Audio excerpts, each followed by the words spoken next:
Recording in progress. Your Honor, calling People versus Ethan Crumley, case number 2022-279-506 FC. Thank you, and good morning, counsel. Appearances for the record. When you give your appearance, please indicate whether or not you consent to proceed via Zoom this morning. Thank you, Judge Mark Keast. On behalf of the people do consent to this hearing being held via Zoom. Karen McDonald on behalf of the people. Paulette Michelle Lofton on behalf of Ethan Crumley, who's sitting to my left. Amy Hopp on behalf of Ethan Crumley. Deborah H. McKelvey on behalf of Ethan Crumley. Thank you, and good morning to all counsel. Mr. Crumley, are you okay with proceeding via Zoom this morning? Yes, sir. Thank you. With that, today's date and time is set for the court's decision on the Miller hearing that was conducted approximately a month ago. Before we get to the court's decision, we do need to address the Juvenile Justice and Delinquency Prevention Act. With that, any argument as it relates to defendant's placement at this time from the people? Thank you, Judge. We did file a memorandum of law. We do believe that the defendant is in the appropriate placement at this time. Thank you. Defense, anything to add? No, Your Honor, we have no objection to the current placement. Thank you. With that, the court does believe that it continues to be in the interest of justice to continue the defendant's placement at the Oakland County Jail. With that, the court has prepared a written opinion and order in this case. I will file the written opinion and order after I have read it this morning. Please note that I am not going to read all of my citations into the record. If you wish to see the court citations, it will be within the opinion and order. With that, this matter is before the court on the prosecution's motion seeking life without possibility of parole, filed on November 14th, 2022 for defendant Ethan Crumley.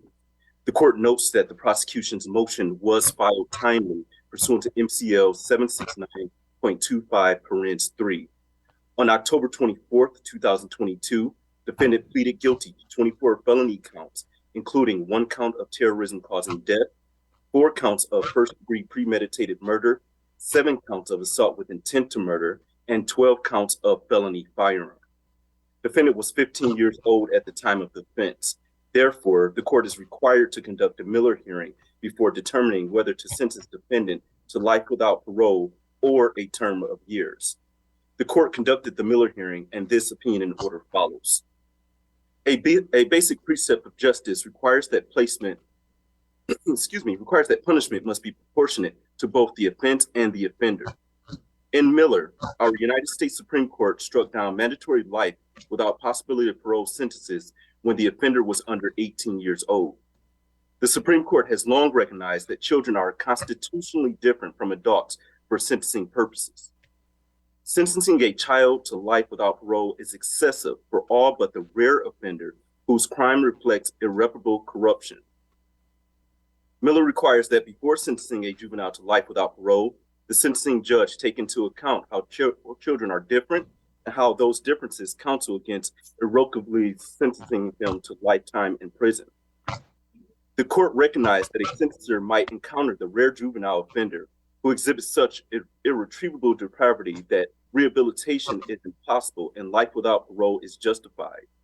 But in light of a child's diminished culpability and heightened capacity for change, Miller made clear that the appropriate occasions for sentencing juveniles to the harshest possible penalty will be uncommon. In Jones versus Mississippi, the United States Supreme Court confirmed that Miller did not impose a formal fact-finding requirement and added that a finding of fact regarding a child's incorrigibility is not required. If the Miller or Montgomery court wanted to require sentencers to also make a factual finding of permanent incorrigibility, the court easily could have said so, and surely would have said so. The United States Supreme Court set forth the circumstances that a trial court should consider before concluding that it is appropriate to sentence a juvenile offender to die in prison. The circumstances that a trial court must consider are called the Miller factors. The Miller factors are: 1, the juvenile's chronological age and its hallmark features, among them immaturity, impetuosity, and failure to appreciate risk and consequences. 2, the juvenile's family and home environment from which he cannot usually extricate himself, no matter how brutal or dysfunctional. 3, the circumstances of the homicide offense, including the extent of his participation in the conduct and the way familial and peer pressures may have affected him. 4, the incompetencies of youth, which affect whether the juvenile might have been charged with and convicted of a lesser crime. For example, because the juvenile was unable to deal with law enforcement or prosecutors, or because the juvenile did not have the capacity to assist their attorney in their own defense. And 5, the juvenile's possibility of rehabilitation. In Michigan, the prosecutor must move the court to impose a sentence of life without parole for a juvenile, and if it does, then the court shall conduct a hearing on the motion as part of the sentencing process. At the Miller hearing, under subsection 6, the court shall specify on the record the aggravating and mitigating circumstances considered by the court and the court's reasons supporting the sentence imposed. The court may consider evidence presented at trial together with any evidence presented at the sentencing hearing. Each victim must be afforded the right to appear before the court and make an oral impact statement at any sentencing or resentencing of the defendant. The court notes that defendant has pleaded to terrorism causing death, which has approximately 2,000 or more victims. As such, the court found it necessary to adjourn sentencing out far enough so that the Michigan Department of Corrections would have enough time to prepare the pre-sentence investigation report and contact any victims who may want to make a statement to the court. The court scheduled sentencing for December 8, 2023. At that time, the court will have a completed pre-sentence investigation report and will also hear from victims. The purpose of this opinion and order is to simply decide whether the prosecution has met its burden by clear and convincing evidence that life without parole is not disproportionate. If the court decides not to sentence an individual to imprisonment for life without parole eligibility, the court shall sentence the individual to a term of imprisonment for which the maximum term shall not be less than 60 years and the minimum term shall not be less than 25 years or more than 40 years. Miller's substantive holding is that life without parole is an excessive sentence for children whose crime reflect transient immaturity. Taken together, Miller and MCL 769.25 create a rebuttable presumption against life without parole sentences for juvenile offenders.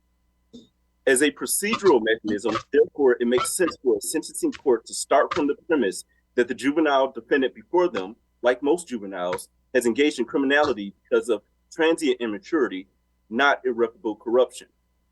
The Taylor Court found that the court need not make any particular finding of fact, but that it does not relieve the prosecutor of the burden of demonstrating facts that support their extraordinary request to sentence a juvenile defendant to life without parole. Additionally, the Taylor Court found that the prosecutor must prove facts and circumstances that rebut the presumption against life without parole by the well-known standard of clear and convincing evidence. The trial court must consider all the evidence before it and determine whether the presumption has been rebutted to impose life without parole. This is an exercise in discretion, not a fact-finding mission. There is no particular fact that a prosecutor must prove to establish that life without parole is appropriate. The Taylor Court cautioned the trial court's use of the Miller factors and stated, "We take this opportunity, however, to reiterate that it is undisputed that all of the Miller factors are mitigating factors. If a particular Miller factor does not militate against life without parole, for example, at most, that factor will be considered as neutral." The court again cautioned that trial courts are to ensure that Miller factors are not used as aggravators. Here, over the course of 4 days, this court held a lengthy Miller hearing. Both the prosecution and defense called witnesses, and the court admitted numerous exhibits. Taylor does not require this court to make any particular findings of fact. Therefore, the court will focus on the Miller factors and the evidence that mitigates each factor, as the Taylor Court cautioned. The court will begin its analysis regarding the first Miller factor, the juvenile's chronological age and its hallmark features, including immaturity, impetuosity, and the failure to appreciate risk and consequences. First, this court finds that defendant's age is a mitigating factor. There is no dispute that at the time defendant committed the underlying offense, he was 15 years and 6 months old. The court will focus its analysis regarding defendant's age based upon the testimony of Dr. Daniel P. Keating, who was qualified as an expert in adolescent brain development. Dr. Keating testified that he has conducted research in developmental science broadly, but has specifically focused on adolescent brain development and adolescent neural development. He has been involved in research regarding early childhood development and effects of early life diversity on the life course. He has never met defendant. In sum, Dr. Keating testified that until a person reaches their early 20s, the limbic system or bottom brain shows a period of very high activation, hyperactivation, beginning in middle adolescence and carrying on until their early 20s. And so the incentive and reward-seeking system is at a height during that period of time. Dr. Keating described defendant's brain at the time of the offense as an adolescent brain. An individual possesses an adolescent brain between age 11 and 24 years old. The court also notes that defendant is at just 15 years old and not had much life experience. Additionally, because of his age, defendant relied on the care and support of adults, primarily from his parents. He could not make major life decisions without the approval of his parents or an adult. As such, the court finds his age is a mitigating factor. Next, the court finds defendant's maturity is a neutral factor. Although the court finds that defendant's age is a mitigating factor, his age alone does not persuade this court that his maturity is a mitigating factor. In this case, defendant's age and maturity do not go hand in hand. Prior to the shooting, defendant appeared as mature, if not more mature than those his age. He was employed at age 14 at a diner near his home. He worked until September of 2021, 2 months prior to the shooting, when he and his parents decided to allow defendant more time to focus on improving his grades in school. Defendant participated in bowling and wanted to make bowling his career. Bowling was briefly canceled due to COVID-19, but he returned to bowling in late fall of 2020. Defendant indicated that between work, homework, and playing video games, he could not find time to do other stuff. Defendant has been described as a person with average to above average intelligence. Defendant advised Dr. Anneker that in August 2021, he persuaded his father to get him a new gun, a .22 Derringer two-shot.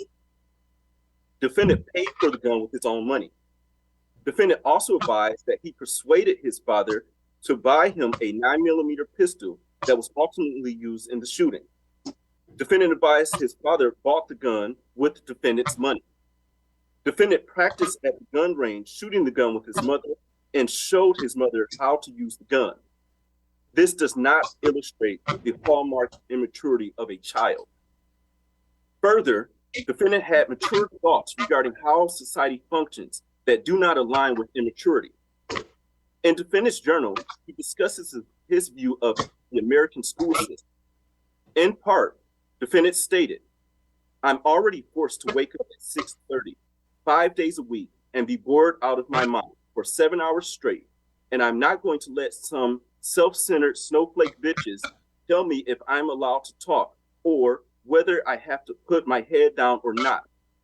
It's straight up fucking retarded. And when I talk about this to people at school, they don't understand what I'm saying.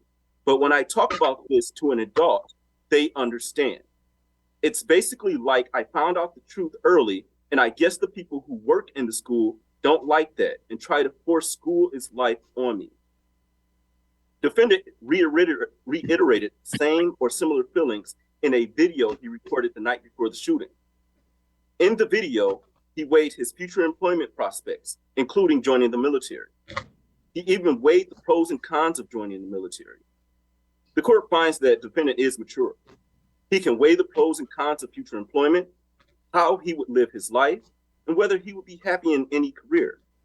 Unlike immature children or teenagers, defendant thought in depth about his future and how he fits into the world.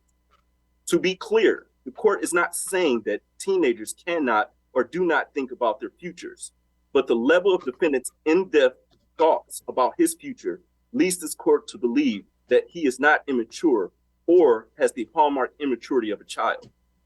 Lastly, he had been employed, participated in bowling with friends, and was able to convince his parents to buy him 2 guns and practice at a gun range. As will be discussed below, defendant conducted significant research before he committed the underlying crime, including the type of weapon he would use and possible criminal penalties. Defendant's thorough planning and research does not reflect hallmark immaturity of youth. Taken together, defendant appears more mature than others his age. His thought process, actions, and statements do not align with the hallmarks of youthful immaturity. As such, the court finds his maturity is a neutral factor. Next, the court finds defendant's impetuosity and potential failure to appreciate the risk and consequences of his actions are neutral factors. Dr. Keating provided the court with ample testimony regarding adolescent brain development and brain maturity.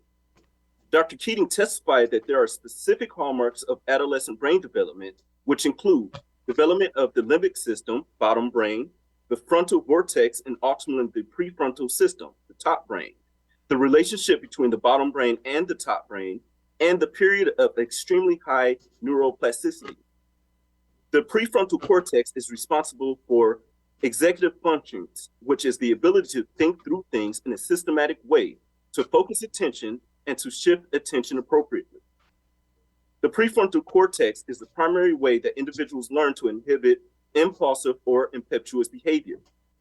Further, an adolescent brain continues to develop until it reaches maturity, which is in one's mid-20s. By age 16, adolescents are not very different from adults in their ability to do things like solve logic problems. The prefrontal cortex has limited capacity. When fully engaged in one's tasks involving effortful control, it has limited or no capacity to undertake additional tasks that require judgment. This has 2 implications. 1, having embarked on a plan to undertake a risky behavior, the execution of that plan may use up the available prefrontal cortex resources, further compromising the adolescent's ability to adjust behavior when circumstances warrant. 2, engagement with other activities that demand prefrontal cortex resources, such as dealing with emotionally arousing situations or in the face of peer pressure, may make the limited prefrontal cortex resource effectively unavailable. Until the adolescent brain matures, the ability of the rational, analytic judgment and governance functions of the prefrontal cortex to override unanalyzed poor decision-making is limited. The limbic system, also known as the bottom brain, is responsible for emotional and hot cognition elements that go into decision-making. The decision-making for an adolescent depends on the interaction between the prefrontal cortex and the limbic system. An adolescent brain has less ability to inhibit and control behavior that is impacted by hormonal changes associated with puberty. By age 15 or 16, adolescents can respond accurately to how risky various scenarios are, but their ability is diminished when aroused. The weighting that adolescents give to the benefits compared to the minuses that they would give to the risks tend to be substantially weighted more towards benefit rather than looking at the risk in adolescents compared to adults. The fact that there was planning or premeditation before committing a crime does not change Dr. Keating's finding that an adolescent brain functions differently than an adult brain. Specifically, Dr. Keating testified in part that the fact of planning obviously means that it's not an impulsive split-second decision to do something, but it doesn't necessarily mean that it's not an impetuous plan that has been carried out. It is difficult for an adolescent to deviate from a plan, even a bad one. Dr. Keating described the process as analogous to getting on a train that is headed in a bad direction and trying to find a way to get off of a runaway train. For adolescents, finding an exit ramp is much harder than it is for adults. Dr. Colin King testified that the defendant is mentally ill. The court qualified Dr. King as an expert in mental health and forensic psychology. Dr. King became involved in this case in December of 2022. He spent 23 to 24 hours testing the defendant over the course of 6 virtual sessions using 15 different assessment tools. Additionally, he reviewed a litany of records, including police reports, defendant's schoolwork, defendant's text messages, between the dates of April 5th, 2021 through April 7th, 2021, Oakland County Sheriff's statements from 2 students, videos of the shooting, the bird video, and defendant's and defendant's manifesto. Having reviewed the records, Dr. King concluded that a review of defendant's text messages months preceding his arrest and charges indicates that he was experiencing severe paranoia, delusions, and hallucinations. Dr. King noted that defendant meets the criteria for the following disorders: major depressive disorder, severe with psychotic features, generalized anxiety disorder, and obsessive compulsive disorder. In contrast, Dr. Lisa Anaker testified that at the time of the offense, defendant did not meet the statutory definition of mentally ill. The court qualified Dr. Anaker as an expert in forensic psychiatry. Dr. Anaker's understanding of Michigan definition of mental illness is that it is a substantial disorder of thought or mood that significantly impairs a person's judgment, behavior, capacity to recognize reality, or ability to cope with ordinary demands of life. On March 15, 2022, Dr. Anaker evaluated defendant relative to his criminal responsibility. The evaluation lasted approximately 5 hours. Prior to interviewing and evaluating defendant, Dr. Anaker consulted with defense counsel and the prosecution, reviewed police reports, Federal Bureau of Investigation interviews, U.S. Department of Justice reports, defendant's written or drawn material, videos, and a host of other information as outlined in pages 1 through 6 of her written report. Defendant advised Dr. Anaker that he had never been formally involved in mental health treatment prior to the alleged offense. Prior to the offense, defendant described having low mood, lack of motivation, low energy, occasional anhedonia, which is the inability to feel pleasure, suicidal thoughts, and a suicide attempt in October of 2021, and decreased appetite. Additionally, he described hearing both external and internal voices and had frequent hallucinations. Nevertheless, Dr. Anaker noted that a person can have anxiety or depression and can see a therapist, and they might not meet the criteria for statutorily defined mental illness because it does not rise to the threshold of a substantial disorder of thought or mood. Dr. Anaker disagreed with Dr. King's diagnosis of major depressive disorder severe with psychotic features because Dr. King relied heavily on subjective data instead of objective data. Dr. Anaker stated that it would be incredibly atypical for someone who was acutely psychotic, to then show no signs of psychosis, both during the shooting, immediately after the shooting, and then for months after in the jail without treatment. Additionally, defendant advised Dr. Anaker that he was not hallucinating at the time of the shooting, nor did he hallucinate in the days prior to the shooting. He denied command hallucinations, which are voices that command a person to do something. Importantly, defendant did not attribute any of his behavior to delusions or psychosis. Dr. Anaker did not contest that defendant had low mood, but disagreed that he met the level of functional impairment that is necessary for a major depressive disorder diagnosis. Here, there is no reasonable dispute that defendant planned to kill multiple people at Oxford High School.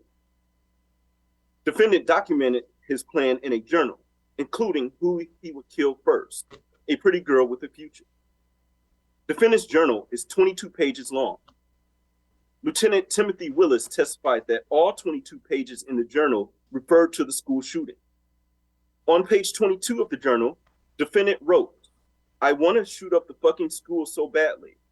Soon, I'm going to buy a 9mm pistol." Additionally, he wrote that he would shoot anyone he sees and that he would aim for the head until he had to reload, that he would find a full class, and throw a Molotov cocktail in there. He wrote that he would continue to shoot people until the police breached the building, and then he would surrender and spend the rest of his life in prison. Defendant did not plan on killing teachers, but planned to kill a specific teacher. He wrote in part, "I'm sorry for this, Mom and Dad. I'm not trying to hurt you by doing this. I have to do this. This is the last passage I write. It's currently 29/11/2021, 1:23, exactly 1 day before the shooting. Defendant planned to cause the biggest school shooting in Michigan. He did not want to kill himself because he wanted to see the world react to the shooting. The court has reviewed what has been referred to as defendant's statement of intent video dated November 29th, 2021, the night before the shooting. The first video is approximately 19 minutes and 59 seconds long. In general, defendant confirmed that he was going to do the school shooting and gave reasons why. Defendant knew the possible consequences of his actions because he conducted research regarding possible penalties. He conducted research regarding other school shootings. Defendant's web history shows that he searched for, should you do something that can imprison you? Should you do something that scared you? Aftermath of the deadly shooting at Stoneman Douglas High School in Parkland, Florida. What is the worst prison sentence you can get in Michigan? This was searched for 4 times. What is a life sentence for a 15-year-old? This was searched for 3 times. What is the legal age to be sent to prison? Michigan Youth Correctional Facility. What prisons are there in Michigan? Has anyone ever been executed in Michigan? What states have the death penalty? Is Nicholas Cruz sentenced to death? What does maximum death penalty mean? Further, defendant researched and considered the type of gun and ammunition that he would use during the shooting. In defendant's journal, he wrote, "So now I'm pissed because I want to do the shooting with a 9mm pistol, as they are effective for killing. But right now, all I got is a puny 22 LR Kel-Tec that I don't know where my dad hid it." In his journal, defendant drew 2 separate rounds of bullets. He specified that the kill range for a 22 caliber rifle is 25 meters maximum, whereas the kill range for a 9mm parabellum pistol, 100 meters. On multiple occasions, the defendant practiced shooting a gun at a shooting range. Additionally, in preparation for the shooting, defendant researched the school's layout and downloaded a map of Oxford High School. The map showed locations of classrooms, restrooms, entrances, and exits. Prior to downloading the school map, he conducted an internet search regarding the average police response time for a shooting. He created a list of items needed for the shooting that included a 9mm pistol, 2 to 5 Molotov cocktails, 1 to 3 powered NOS flares, a pair of gloves, hat, jacket, mask, and a knife. While at the school, but prior to the shooting, defendant plugged his ears with tissue paper to muffle the gunshot noise. Not only did defendant plan every action, but he also followed through with his plan. First, defendant shot Phoebe Arthur and Elijah Mueller, who were shot in the face and neck area. He then shot John Ocedo, who was running for his life. He then shot Kylie State, Riley France, and he killed Hannah St. Juliana. Defendant shot and killed Madison Baldwin. He shot Tate Muir in the back of the head from approximately 100 feet away, killing him. He walked past an occupied classroom, turned around, and fired several shots into an office, shooting Molly Darnell. Aiden Watson was shot as he was running for his life. Defendant killed Justin Sterling in the restroom. All in all, defendant killed 4 people and injured 7 others. Again, this court finds impetuosity and potential failure to appreciate the risks and consequences of his actions are neutral factors. The court cannot find impetuosity mitigating here based upon defendant's significant plan to conduct the school shooting. The court notes that defendant may have had a mental illness, but that does not persuade the court that this factor is mitigated. As outlined, he researched the weapon he would use, he downloaded a map of the high school, he put tissue in his ears to protect himself prior to the shooting, and he methodically shot and killed several individuals with precision after having practiced at a gun range. This is not a case where the defendant had no time to think about what he was going to do. He had several opportunities to not conduct a school shooting, but he went through with it anyway. Additionally, he had several opportunities to stop the school shooting during the incident, but he did not. After shooting the first person, he was not deterred from shooting others. The defendant's decision to conduct the school shooting was not an impulsive or impetuous decision. It was a thoroughly thoughtful one. Next, he appreciated the risk and consequences of his actions. How can this court possibly find mitigating that defendant did not appreciate the risk and consequences of his actions, where defendant said he would spend the rest of his life in prison and even wrote about it and conducted significant research regarding a potential prison sentence? Defendant wrote in his journal, "I'm probably going to spend the rest of my life in prison. I hope I can talk to someone though, so I don't take my anger out on the other prisoners." As outlined above, he conducted significant research regarding possible criminal penalties. In one internet search, he specifically searched, "What is a life sentence for a 15-year-old?" on 3 different occasions, and "What is the worst prison sentence you can get in Michigan?" on 4 different occasions, albeit the searches were conducted on the same day. Presumably, the defendant would have received a response to his internet search that would have advised him of the possible penalties. He even researched Michigan prisons. Additionally, he researched other school shooters and their sentences. He knew the full outcome of his actions and appreciated the consequences. Dr. Keating testified that an adolescent's ability to override unanalyzed poor decision-making is limited. But here, defendant analyzed every action that he would take. Defendant certainly analyzed his poor decision to conduct the school shooting, so his ability to override the best decision should not have been limited. In sum, impetuosity and potential failure to appreciate the risks and consequences of his actions are neutral factors. Next, the court finds that the juvenile's family and home environment from which he cannot usually extricate himself, no matter how brutal or dysfunctional, are mitigating factors. There is no question that defendant's home environment was not ideal. Prior to the offense, defendant was a resident of Oxford, Michigan.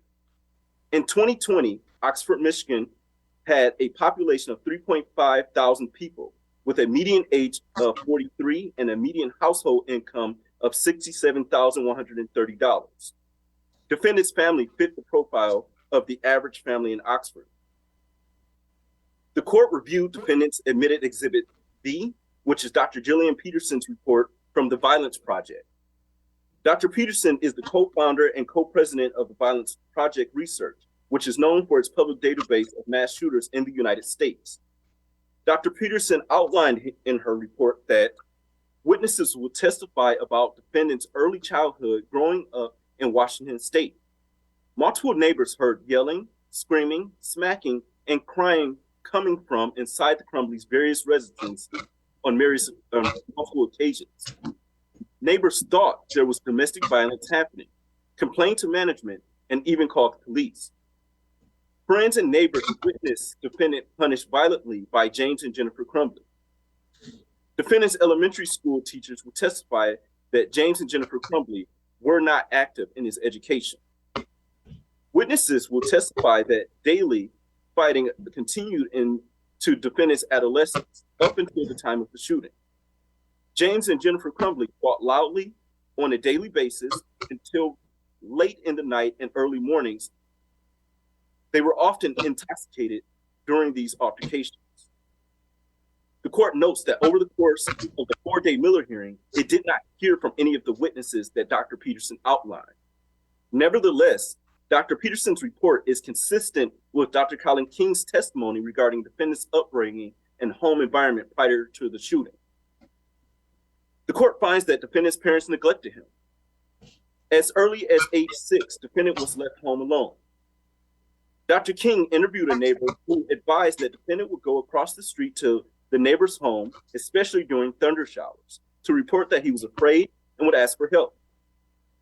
While at home alone, defendant spent countless hours playing video games and spent an inordinate amount of time going to different websites, and indulging in various graphic media. Defendant began to fantasize about being a part of violent scenes. Dr. King referred to defendant as a feral child. He defined feral child as a child who has been abandoned. Dr. King profiled defendant as a feral child because he had high levels of isolation, lack of parental support, lack of guidance, and lack of resources. Despite requesting mental health care, his parents failed to take him for a psychological medical evaluation. In Dr. Anika's report, she stated, while Mr. Crumbly denied any formal mental health treatment prior to the alleged offenses, he recalled requesting mental health care within the last year.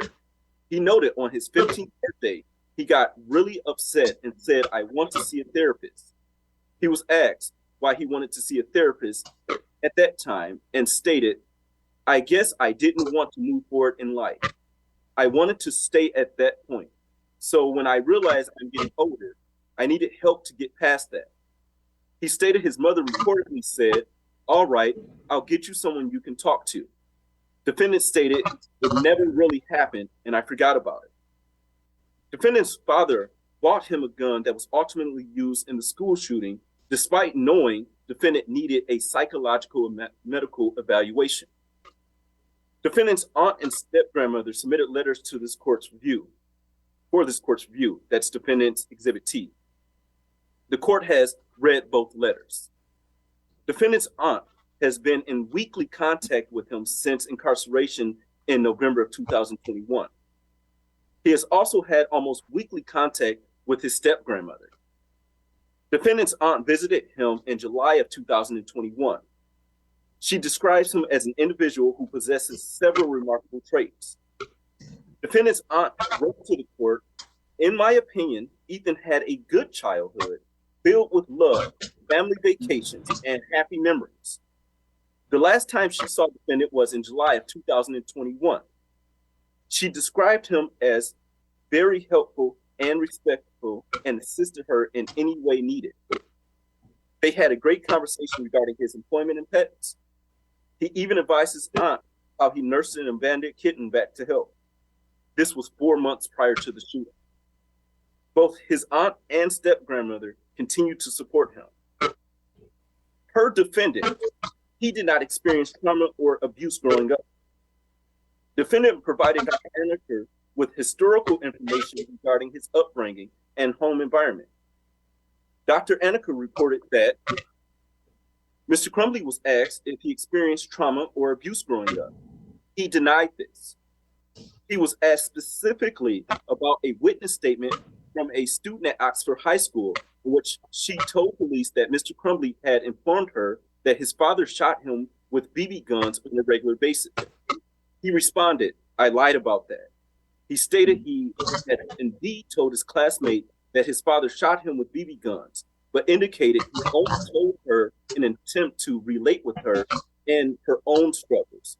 He again denied any experience of physical, sexual, or emotional abuse. He instead recalled pleasant memories of camping with his parents and owning a wide variety of animals at their home, including a ferret, rabbit, chinchilla, and various cats and dogs.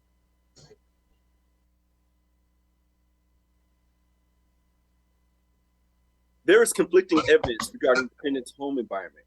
Therefore, the court places little to moderate weight on this factor. For example, defendant reports that his childhood was good, but Dr. King referred to defendant as a feral child. Dr. King reported that defendant's physical abuse was debatable, but defendant denied any history of physical abuse. Dr. King reported that defendant suffered from trauma, but defendant denied any history of trauma. Dr. King reported that defendant suffered emotional abuse, but defendant denied any history of emotional abuse. Dr. King advised that defendant's parents abandoned him, but they both discussed trying to get defendant's school counselor to talk to him. Further, multiple texts from defendant's mother show that she took interest in how defendant was doing, whether he made it home from school, and whether he had eaten before work, because she did not want him to go to work feeling unwell. For example, Defendant's mother texts his father, "Is he being weird and depressed?" However crude, it shows an interest in defendant's well-being. Defendant's mother showed an interest in how defendant was doing and communicated those issues to defendant's father. Therefore, it does not appear to this court that defendant was a feral child as Dr. King described. Nevertheless, defendant's parents failed to get him the psychological medical evaluation that he needed, despite defendant asking for help. Defendant was exposed to substance abuse, but he denied that it negatively impacted him. In fact, he stated that he viewed his parents as a reminder of what not to do, and specifically looked to his father as what not to do, so he never touched, quote, weed, unquote, or alcohol. Indeed, it appears that his parents' consumption of alcohol contributed to their neglect, but it does not appear defendant was significantly affected. So the court finds that defendant's parents' substance abuse minimally impacted defendant.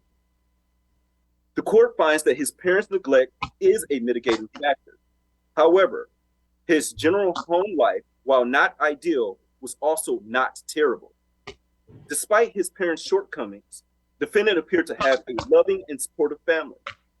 He went on family vacations, owned several pets, and had visits from family.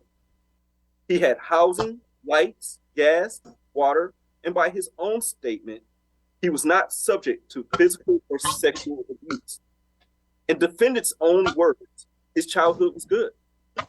In sum, the court finds that defendant's parents frequently left him alone since an early age, that his parents frequently used alcohol and argued in front of defendant, that his parents failed to take his mental health seriously, and that his father bought him a gun that he used in the school shooting. Taken together, defendant's family and home environments are mitigating factors. The court finds the circumstances of the homicide offense are neutral factors. There is no doubt that defendant committed a premeditated heinous crime. There is no need to be repetitive. The facts speak for themselves. Nevertheless, the court finds that defendant was the sole participant in the underlying crime. This was not an impulsive decision, nor was he peer pressured into committing the crime. He methodically walked through the school, picking and choosing who was going to die. He wanted to kill the innocent. The court finds this factor neutral. Next, the court finds that the incompetencies of youth, which affect whether the juvenile might have been charged with and convicted of a lesser crime, whether the juvenile was unable to deal with law enforcement or prosecutors, or whether the juvenile did not have the capacity to assist their attorney in their own defense, is a neutral factor. The court notes that defendant filed an insanity defense and subsequently withdrew the defense. Defendant has never been referred for competency.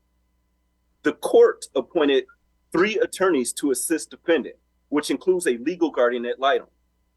The court appointed a legal guardian ad litem because defendant's parents are incarcerated at the Oakland County Jail. He has had more than adequate legal representation. Defendant can consult with his attorneys. He understands the charges against him, and he has had a factual understanding of the charges. In fact, he participated in his own defense and submitted to numerous evaluations and interviews from defense experts. Dr. King categorized defendant as a highly intelligent person. Defendant, in consultation with his attorneys and legal guardian ad litem, pleaded guilty as charged to all counts within the general information. There is no evidence on the record that defendant's youthfulness caused him to be charged with higher crimes versus lesser crimes, nor is there any evidence that he does not have the capacity to assist his attorneys in his own defense. Based upon his careful planning, maturity, and intelligence at the time of the offense, there is no evidence that defendant would have dealt with police or prosecution any differently if he was an adult. In fact, defendant specifically planned how he would deal with the police at the time of the shooting, surrender, and allow police to take him into custody. As such, the court finds this factor is neutral. Lastly, the court finds the juvenile's possibility of rehabilitation is a neutral factor. According to both the prosecution and defense, This case poses an issue of first impression in the United States because it involves the court weighing the Miller factors prior to sentencing and not on resentencing for a minor who's 15 years old at the time of the offense. Normally, in determining a juvenile's possibility of rehabilitation, the court has prison records or other records to rely on because the individuals before the court on resentencing for crimes in which they received life without parole sentences while minors. They are also known as juvenile lifers. Currently, defendant is 17 years of age and has been incarcerated since November of 2021. Therefore, the court has limited information regarding defendant's possibility of rehabilitation. So, the court finds it important to note his behavior prior to the underlying offense and his behavior thereafter in weighing his possibility of rehabilitation. Prior to the underlying offense, it is clear from the record that defendant was obsessed with violence. Defendant's internet history shows him visiting a specific violent website daily, months prior to the shooting. Lieutenant Willis described the site as an extremely graphic website that shows actual footage of crimes, murders, and assaults. On November 23, 2021, 1 week prior to the shooting, defendant searched for violent footage of brutal murders done with a machete and chopped machete compilations. On November 29, 2021, the day before the shooting, defendant watched videos of several school shootings and their aftermath. The court reviewed school assignments and emails from school employees. Defendant drew pistols and rifles on several classwork assignments. An assignment asked defendant about his favorite books, movies, and TV shows. Defendant wrote in part that his favorite book is Resistance and Making Bombs for Hitler. A teacher caught defendant looking at different bullets on his cell phone while the teacher passed out essays. There were 93 pages of homework papers found in defendant's backpack. There were guns drawn on at least 33 pages of homework. Additionally, the court has read defendant's journal. Defendant wrote, "If I would have never thought of the brilliant idea of shooting up the school, then I probably would have become a serial killer. I don't know which one is worse. LOL." Excuse me. Additionally, defendant wrote that he started a plan to kidnap, rape, and kill a young woman in his neighborhood, and that he found out she lived 5 minutes from him. He stated he would kidnap her with an industrial garbage bag, and he would then torture and rape her until he slit her throat. He further wrote about how he killed 8 infant baby birds by slowly torturing them until death. The court has reviewed videos that depict defendant torturing a baby bird as he talked to it. He slowly killed the baby bird. In May of 2021, defendant texted his friend B about torturing baby birds. B advised defendant that most psychopaths start with small animals and eventually get bored with killing small animals and move on to killing bigger animals and then people. Defendant responded, "Yes, sir." It is important to note that defendant stated to B that most serial killers get their damage from their family or accidents, but I have no trauma from my past. I was just born this way. When Dr. Anker asked him what thoughts or feelings arose when he tortured baby birds, the defendant responded, "It's like a feeling between good and pleasurable. A relief feeling, feeling empowered. I don't know, it just felt good." There's other disturbing evidence, but it's clear to this court that defendant had an obsession with violence before the shooting. As stated, the court also finds it appropriate to note defendant's post-arrest behavior in determining his possibility of rehabilitation. Since the defendant's incarceration at the jail, he has attempted to obtain his GED. The court has read the report of defendant's legal guardian ad litem, Ms. McKelvey. Defendant passed all practice GED tests, including the math portion, with which he had struggled. Defendant was unable to take the GED test due to the inability to find a proctor approved to enter the jail. Per Ms. McKelvey, she believes if defendant had the opportunity to take the test, he would have passed. While at the jail, defendant has had several misconducts. On January 23, 2023, Defendant was investigated for an incident where the juvenile next to his cell was able to use the GED tablet to post a video on Instagram from his cell. Defendant told deputies that he was the person who hacked into the protected password on the tablet, and that he also told the other juvenile inmate how to hack the tablet. Defendant advised deputies that he had hacked the tablet to play video games and read articles online regarding his case. This was not entirely true. Law enforcement was able to recover the tablet's deleted internet search history. Deleted search history showed that the defendant searched the same violent website he searched prior to the shooting to watch violent videos of the police, work accidents, and a prisoner killed during a fight in a cell. On February 10th, 2023, defendant received his first violation for allowing another inmate to use his phone pen and allowing the other inmate access to defendant's phone credits and account. On the same day, jail staff observed defendant using a thin rope to wiggle a sugar packet to another juvenile inmate in a cell next to his. Defendant refused a deputy's order to give him the rope and instead flushed it down the toilet. In the jail, it is considered dangerous contraband. On February 11, 2023, defendant received a Category 1 violation for making contraband dice and a gaming board out of toilet paper and a cardboard box lid. Defendant received a fourth violation for failing to follow deputies' orders to remove trash bags on his windowsill. The deputies removed the trash bags and placed them on the floor, but defendant put them back up. The jail has also cited defendant for 3 additional rule violations that occurred on May 23, 2023, which included 2 violations of the jail's health and safety rules violation and 1 violation for destruction of jail property.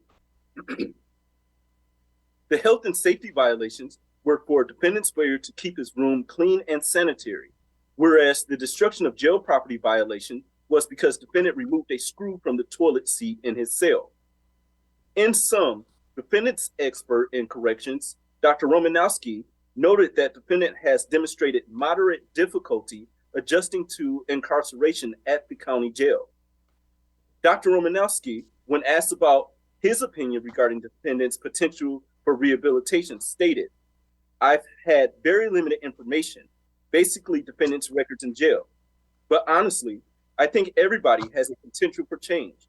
And I think Mr. Crumbly would be no exception to that rule. But I think he has to make that choice.